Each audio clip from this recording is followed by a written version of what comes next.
Este año 2025, Señor, el primer domingo, como iglesia que busca tu rostro, que se encuentra en completa dependencia de ti, Señor. O al menos es lo que deseamos, Señor, que nos hagas entender en esta mañana, que dependemos completamente de ti. Ayúdanos a poder recibir este mensaje, Señor, en lo profundo de nuestros corazones, con la ayuda y la gracia de tu Espíritu Santo. Amén.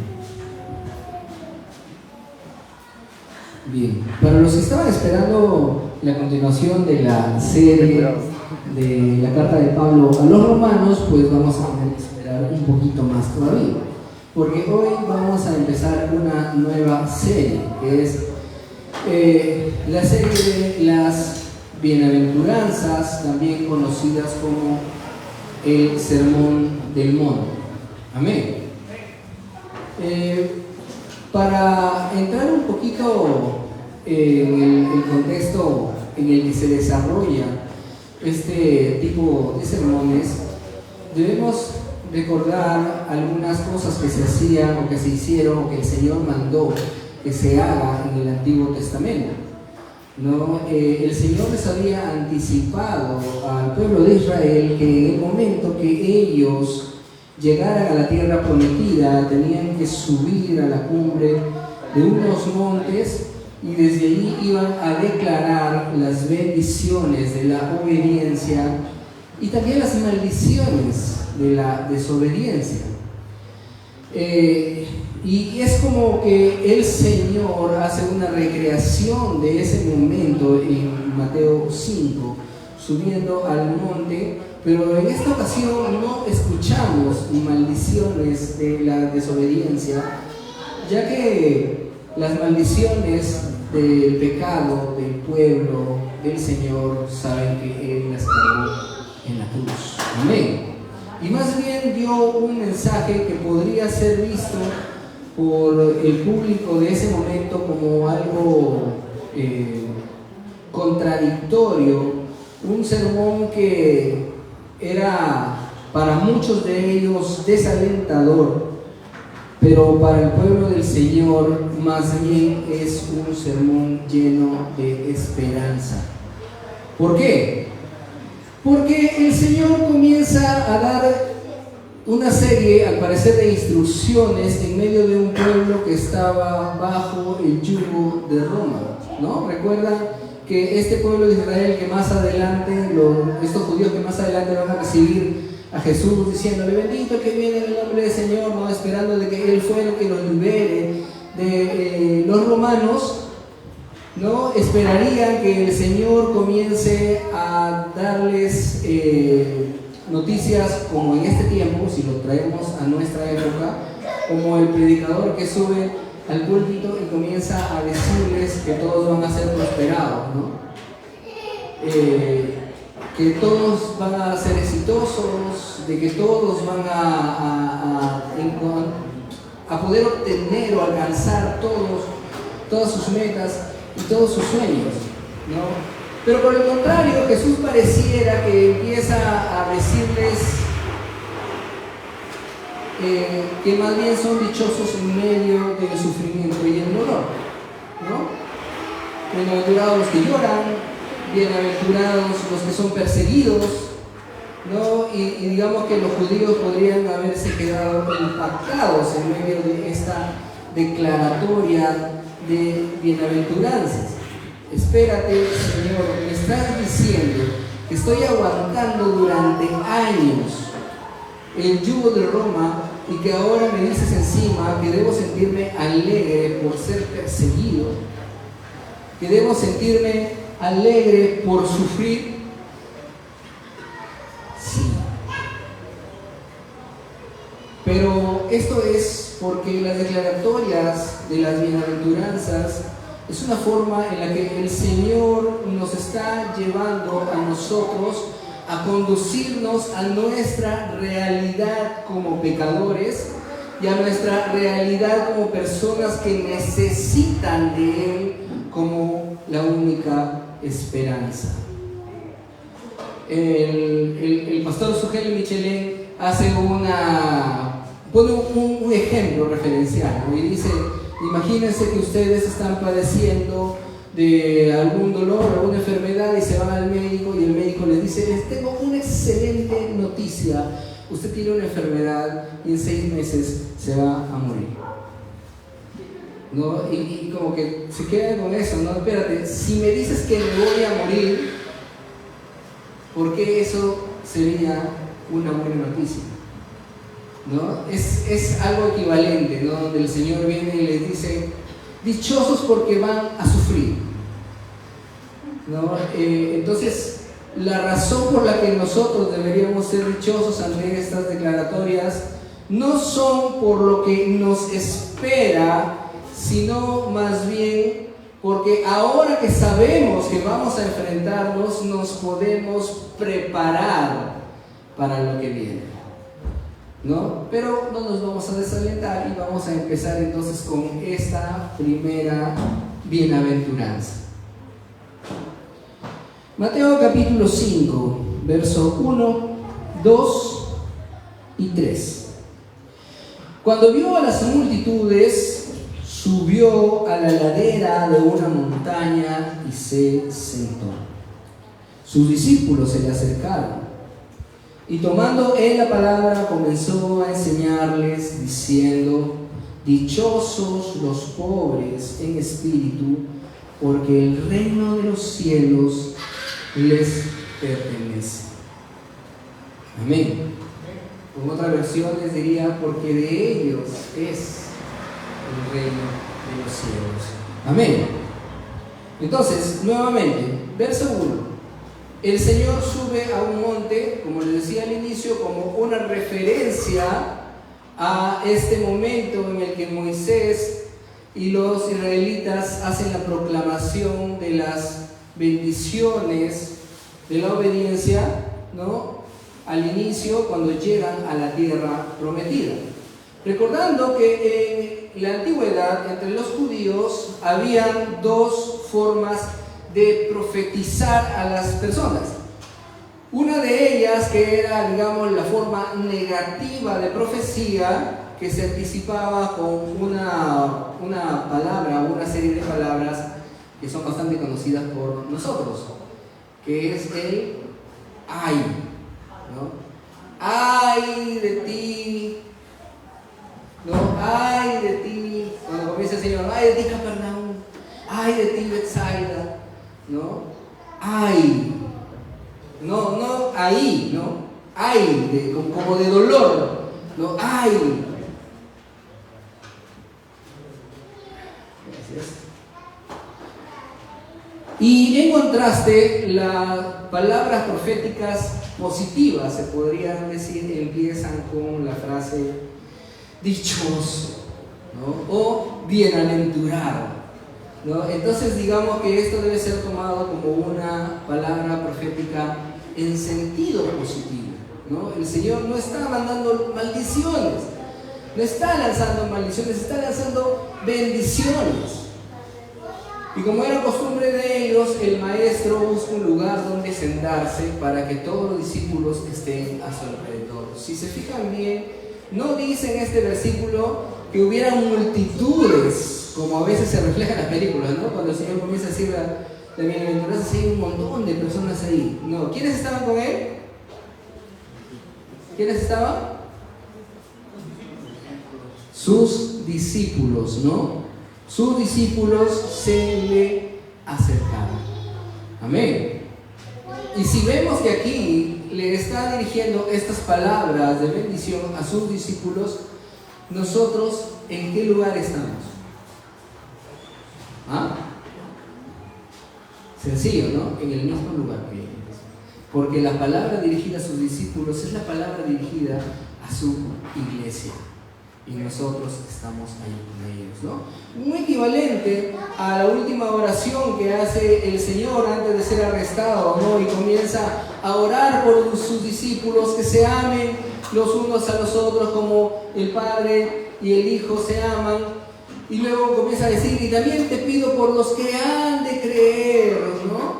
Por el testimonio de ellos. Y es ahí donde estamos nosotros.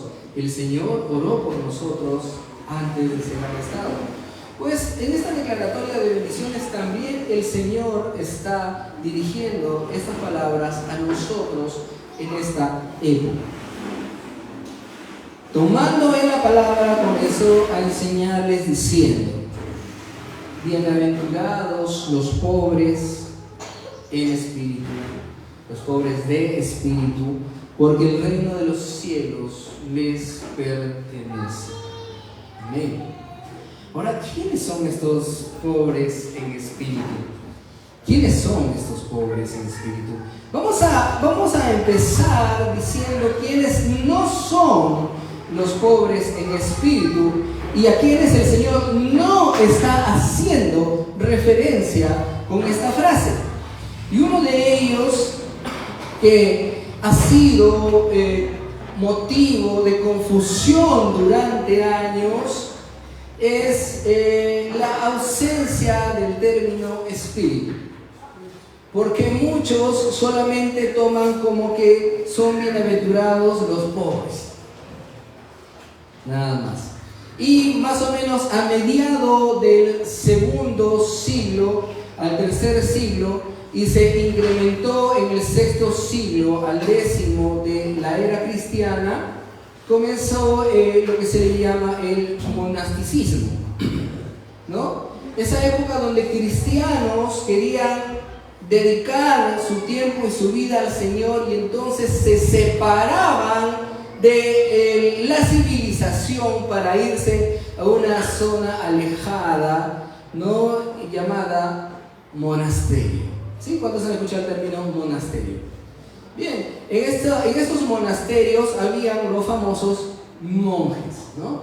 Y estos monjes, uno de los votos que ellos hacían era el voto de pobreza, donde ellos no iban a desear tener ningún tipo de riqueza ni prosperidad material, porque consideraban que de esta manera se acercarían de una forma más adecuada al Señor. Ellos pensaban que estaban perfeccionándose de este modo. Ahora, no los vamos a juzgar, era su perspectiva, pero sí vamos a decir que en ninguna parte de la Biblia el Señor invitaba a la gente a aislarse. Al contrario, Pablo decía: aléjense de los falsos creyentes, ¿no?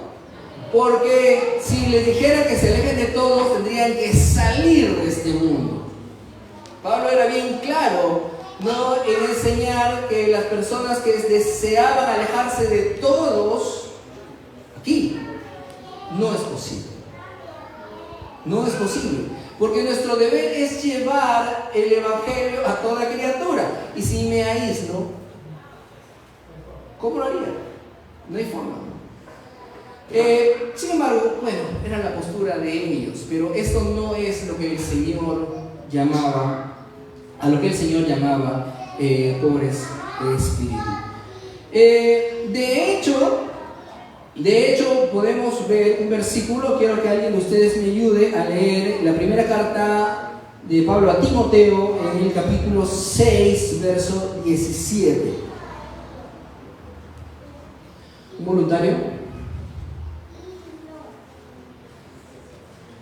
Si lo ponen por ahí, alguien puede leerlo. Pastor. A los ricos de este mundo, mándales que no sean arrogantes ni pongan su esperanza en las riquezas, que son tan inseguras, sino en Dios. Él nos provee de todo en abundancia para que lo disfrutemos. Amén. Pregunta. Si a la Biblia, a la cual llamamos Antiguo Testamento y Nuevo Testamento, ¿a quién está dirigido? A los hijos de Dios, herederos de Dios, y por lo cual herederos de ese testamento, o a todo el mundo en general. ¿Ustedes qué dicen? ¿Quiénes van a obedecer a la palabra de Dios? ¿Los hijos de Dios o todo el mundo? Los hijos de Dios, los elegidos. Amén. Entonces, ¿ustedes creen que Pablo le mandaría a Timoteo que le dé órdenes a los ricos que no son creyentes? El sentido de los ricos de este mundo se refiere precisamente a los que son ricos de forma material, pero están dentro del cristianismo, están dentro del pueblo del pacto, dentro del pueblo de Dios, dentro de la iglesia. Pablo era consciente de que en la iglesia hay personas con una posición más acomodada y personas pobres dentro de la misma congregación. Y entonces, ¿qué le dice Pablo? A los ricos de este mundo ordénales vivir en pobreza y abandonar todos sus bienes. ¿Eso dice? ¿Qué dice? Que no sean altivos, ¿no? Porque las personas, como suelo comparar, ¿quiénes son fans de Marvel? ¿Quiénes conocen al Capitán América? ¿Sí? Ahí está. Mateo es el fan del Capitán América número 1.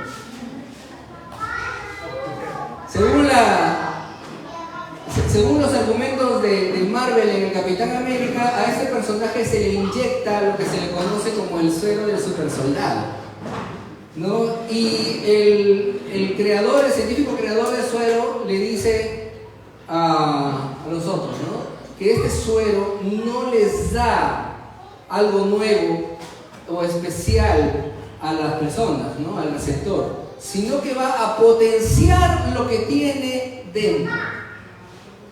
¿Sí? En nuestro contexto hay un suero de supersoldado. ¿Saben cuál es? ¿Saben cuál es? El dinero.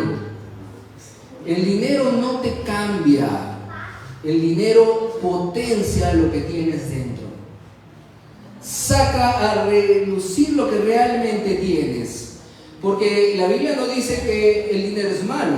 Dice que la raíz de todos los males es el amor al dinero. Entonces Pablo les dice bien claro a los ricos de este mundo: no pongan sus esperanzas en el dinero, en las riquezas, ¿no?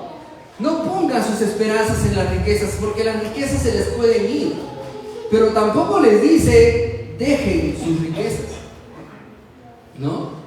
Como la semana pasada también les dije, citando a Juan, ¿no? La tercera carta de Juan: amado, yo deseo que sea prosperado en todas las cosas, así como prospera tu alma. Amén. Entonces, no ser pobre, hablando en términos monetarios, no quiere decir que sean pobres en espíritu. De hecho, según Proverbios, muchos de los pobres son pobres por sus propios pecados. Ojo, no voy a decir por maldiciones generacionales que tienen que ser desatadas, como algunos charlatanes enseñan, sino porque Proverbios dice que el haragán mucho desea, pero nada obtiene, ¿no? ¿Por qué? Porque es haragán, ¿no?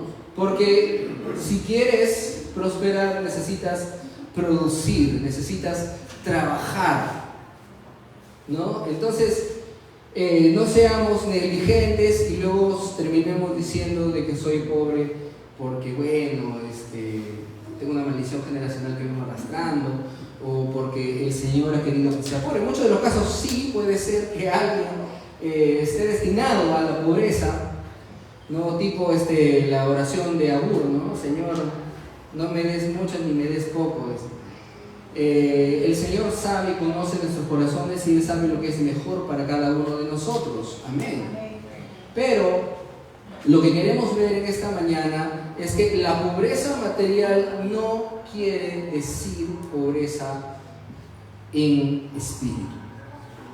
Ojo, estoy diciendo pobreza en espíritu, no estoy diciendo pobreza espiritual. Después también hablaremos de eso. Por otro lado, también se puede confundir con la falsa humildad, y hay que tener mucho cuidado con eso. La falsa humildad no es pobreza en espíritu. Y cuando hablamos de falsa humildad, estamos hablando de aquel como el que recibió el talento. ¿Recuerdan la parábola de los talentos? ¿No? El Señor repartió talentos, uno recibió 5, uno recibió 2 y uno recibió 1. ¿Ah? ¿Qué pasó con el que recibió 5? ¿Ah? Lo duplicó, ¿no? Y devolvió 10. ¿Qué pasó con el que recibió 2? Lo duplicó y entregó 4. ¿Y qué pasó con el que recibió 1? ¿No? Este es un ejemplo de falsa humildad. No, lo escondí, acá está. Muchas veces nos pasa eso, ¿no? Cuando decimos, no, el Señor no me ha dado talentos, no sé, yo en qué podría, Señor, servir a tu causa, mejor no hago nada. Y la falsa humildad muchas veces en realidad es haraganería disfrazada de humildad. Y en otras veces no es haraganería, sino más bien un deseo de recibir la gloria de otros. Cuando de repente el pastor le puede decir, hermano, yo necesito que tú hagas esta labor, y dice, no, pero yo no creo, de repente hay otros más calificados, y lo que esperas en realidad es que otro diga, no, hermano, tú puedes, hermano. Sí, tú eres el más capacitado. Bueno, entonces, si ustedes lo dicen, ya así será. Amén, amén. La gloria sea a Cristo. Falso. Lo que quieres es reconocimiento. Y eso también es pecado. Porque uno tiene que estar dispuesto al servicio del Señor. Amén. De acuerdo a los dones y talentos que el Señor te haya concedido. Así que vamos a tener cuidado con esos extremos que se pueden presentar. Por un lado, los falsos o la falsa humildad, y por otro lado, los que creen que pobreza en espíritu se refiere a pobreza material. No, hermanos, eso no es lo que el Señor quiere decir. Entonces vamos a ver qué es lo que el Señor quiere decir con pobre de espíritu. Quiero que alguien me ayude a leer ahora Isaías capítulo 66, versos 1, 2 y 3. ¿Voluntario? Bruno. Amén.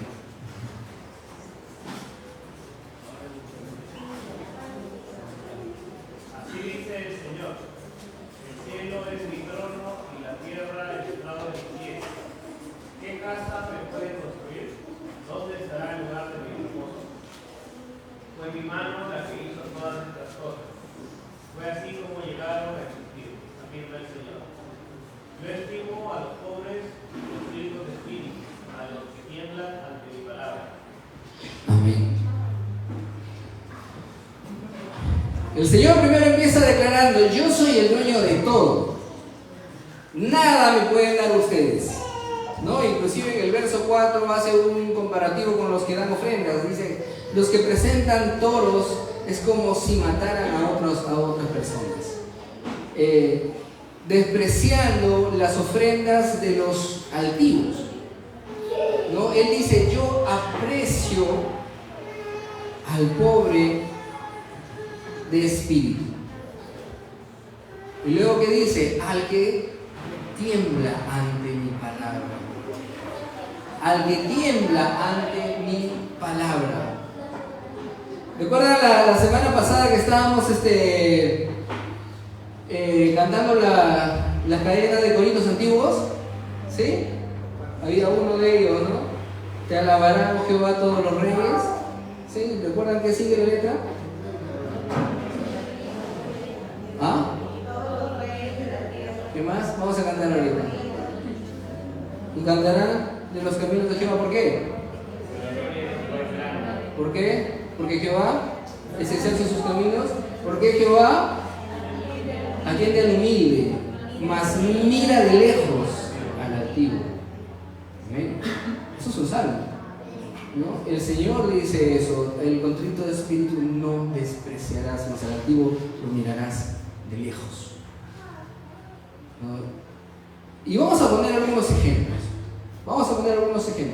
Uno de ellos el más impactante para mí de todos es del mismo Isaías. En el capítulo 6, cuando dice que el rey Usías había muerto y él tiene una visión, ¿no? Y dice: vi yo al Señor sentado en su trono alto y sublime, ¿no? Y después de esta visión, ¿cuál es su reacción ante el Señor? Ay de mí que soy muerto, porque he visto a mi rey, no he visto al Señor. Como diría R.C. Sproul, ¿no? Esta es la reacción de una persona delante de la santidad de Dios. Cuando eres consciente de tu pecado, eres consciente de tu posición ante esta gran santidad. Porque si yo me comparo con otras personas, es fácil encontrarme mi moralidad más elevada que el de otras personas y entonces sacar pecho y decir que soy mejor que otro o soy menos malo que otro. Pero cuando te encuentras con la santidad de Dios, no hay forma de compararte, sino que te encuentras en esta posición de estoy muerto porque he visto a Dios. Otro de los ejemplos es Pedro, ¿no? Después de la pesca milagrosa, diciéndole: Señor, toda la noche hemos pescado, pero tú nos dices que lancemos la red, lo voy a hacer. Lanzan la red, sacan un montón de pescados y su reacción ante el Señor es: apártate de mí, que soy pecador. Porque cuando hablamos de un pobre de espíritu, es alguien que reconoce su posición delante de Dios y su completa dependencia hacia el Señor, que va más allá de mi condición monetaria, mi condición financiera, va más allá de cuántas cosas tengo en mi casa, sino que es el reflejo de mi corazón y mi espíritu delante de la santidad de Dios.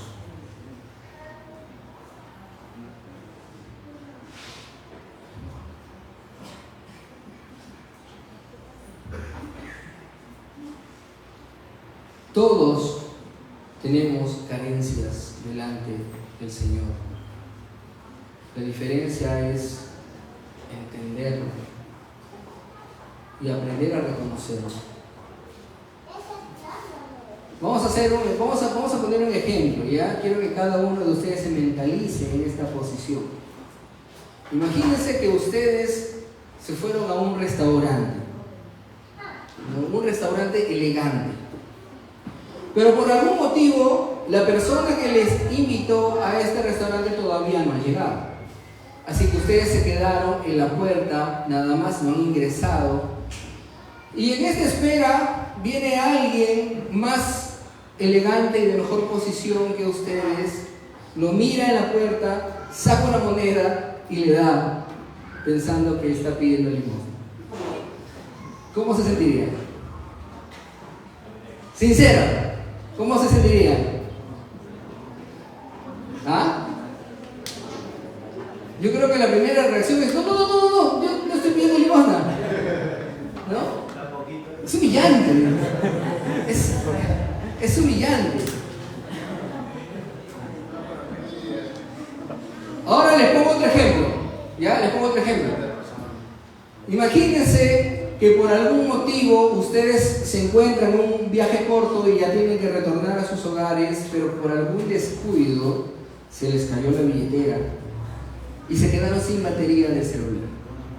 Así que literalmente no tienen absolutamente nada para regresar. Pero se acerca a alguien y le dice: oye, te veo preocupado, toma. ¿Cómo se sentiría? Aliviado, ¿no? Gracias. A pesar de que de repente en el celular ustedes tienen en su cuenta unos, qué sé yo, 3.000, 4.000 soles en su cuenta, pero está en su cuenta, no les sirve de nada en ese momento.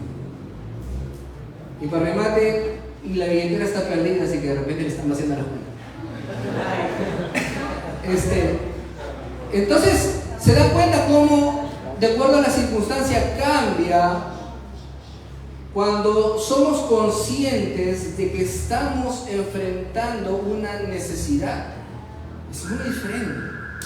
En el primer caso nos sentimos humillados, en el segundo caso nos sentimos agradecidos, ¿no? Entonces viene el Señor Jesús, les predica a los judíos y les da una parábola. Esta parábola todos la conocemos, la parábola del fariseo y el publicano, ¿no? El recaudador de impuestos.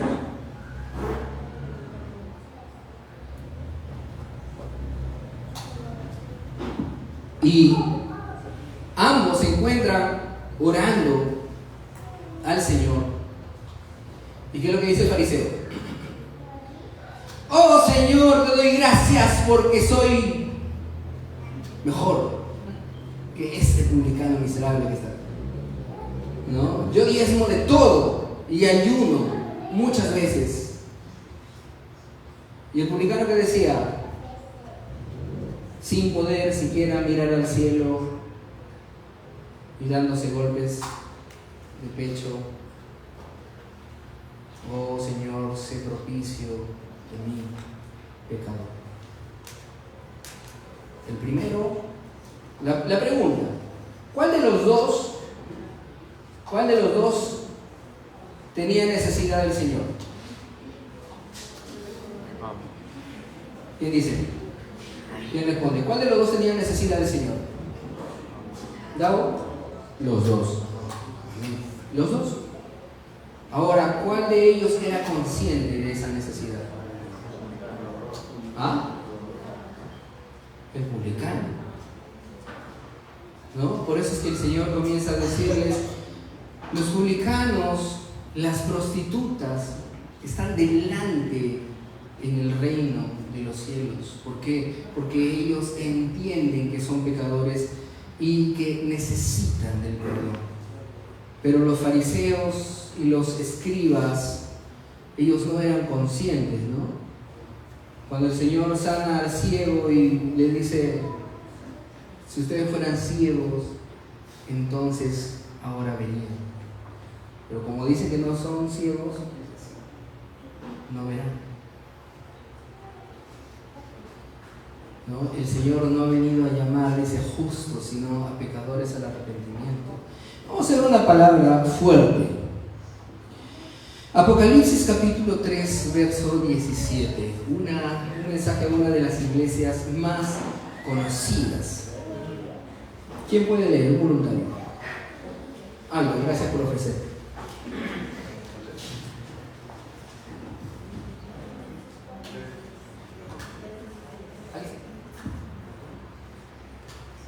Dices: soy rico, me he enriquecido y no me hace falta nada. Pero no te das cuenta de cuán infeliz y miserable, pobre, ciego y desnudo eres tú. Amén. El mensaje a la Odisea, ¿no? ¿Cuántas veces nosotros podemos estar, hermanos, en esas circunstancias? De estar engañándonos a nosotros mismos, de que estamos en el camino, estamos cumpliendo con los estándares requeridos de un buen cristiano, cuando el Señor lo único que dice es: yo quiero que aprendas a depender de mí, nada más. No te estoy pidiendo otra cosa, no te estoy pidiendo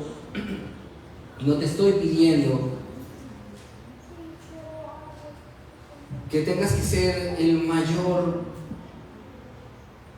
en conocimiento, que seas el mayor en riqueza, o que el que diga: yo he enfrentado un montón de problemas. No sé si a ustedes les ha pasado, hermanos, cuando alguien de ustedes está pasando por un problema, ya sea en la iglesia o en casa, y busca una palabra de consuelo y dice: estoy pasando por esta cosa, este asunto, y la persona que le escucha le contesta: uy, yo he pasado por cosas peores. Ay, Dios santo, es una de las peores respuesta que podemos recibir no consuela. No consuela. Más bien demuestra que esa persona está viviendo una falsa humildad. No, yo no quiero saber de las cosas que has pasado. Yo quiero saber cómo atravesar esto. Y ojo, no estoy diciendo, hermanos, que dejes de lado tus experiencias. Al contrario, tus experiencias deben llevarte a conducir a la otra persona a la salida. No a que lo aplastes diciéndole, yo podía, tú también puedes. Pero ¿cómo? ¿Cómo? Necesito ayuda. Muchos pueden estar en esa situación de creer que espiritualmente son ricos, cuando el Señor lo que pide es que seas humilde y dependiente de Él. Primera carta a los Corintios, capítulo 1, verso 30, 31. Un último voluntario que me ayude con esta lectura.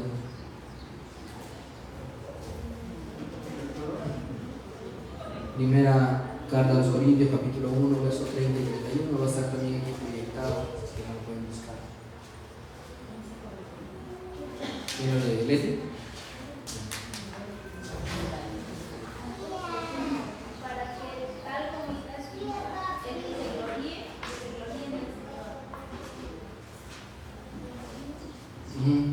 ¿El 30 también?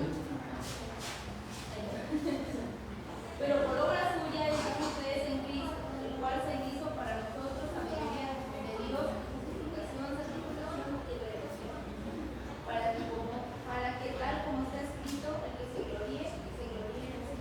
Amén. Cuando nosotros repetimos la pregunta número 1 del catecismo, ¿no? la pregunta que más hemos repetido y que más debemos recordar, ¿no? ¿Cuál es el fin principal del hombre, del ser humano? Glorificar a Dios y disfrutar de Él para siempre. Todo lo que hagamos sea para la gloria de Dios. No debemos buscar nuestra propia gloria. El Señor les está diciendo, bienaventurados, dichosos, los que han aprendido a depender únicamente de Cristo, el cual es hecho para ustedes santificación, glorificación, si lo quieren decir así. Porque si quieren gloriarse de algo, que se gloríen en el Señor. Amén. Es nuestra justificación. No nos está pidiendo otra cosa, está pidiendo que le demos toda la gloria a Cristo por la obra que Él hace en y por nosotros. Amén. Un último punto para terminar, algo que de repente no respondemos cuando solamente nos hemos centrado en qué es ser pobre de espíritu. Porque el reino de los cielos les pertenece. Recuerden los que ya hemos hablado un poco de escatología, de la frase de el ya pero todavía no. ¿Se acuerdan? ¿Qué significa el ya pero todavía no? Significa que estamos como en un punto intermedio donde ya somos parte del reino de Dios, el reino de Cristo, pero todavía no ha llegado a su consumación. Y nosotros no podemos experimentar el reino de los cielos al 100%, no porque no esté Dios acá, no porque Cristo no esté con nosotros, sino porque nosotros aún estamos sujetos a un cuerpo de muerte, como dice Pablo, como un tesoro dentro de una vasija de barro. No podemos disfrutar plenamente del reino del Señor porque aún estamos sujetos a este cuerpo. Pero llegará el día cuando Cristo retorne y todos seamos glorificados delante de Él y estemos con Él disfrutando eternamente y para siempre en esa consumación del reino. Debemos anhelar, hermanos, llegar a ese momento. Y todo este tiempo será un proceso difícil. Es un proceso difícil. Pero para poder atravesar este proceso, lo único que el Señor nos pide, repito, es que dependamos de Él. Y en esto se resume esta bienaventuranza, en no buscar más que el reino de Dios y su justicia, y todo lo demás os será añadido. Pongámonos en pie.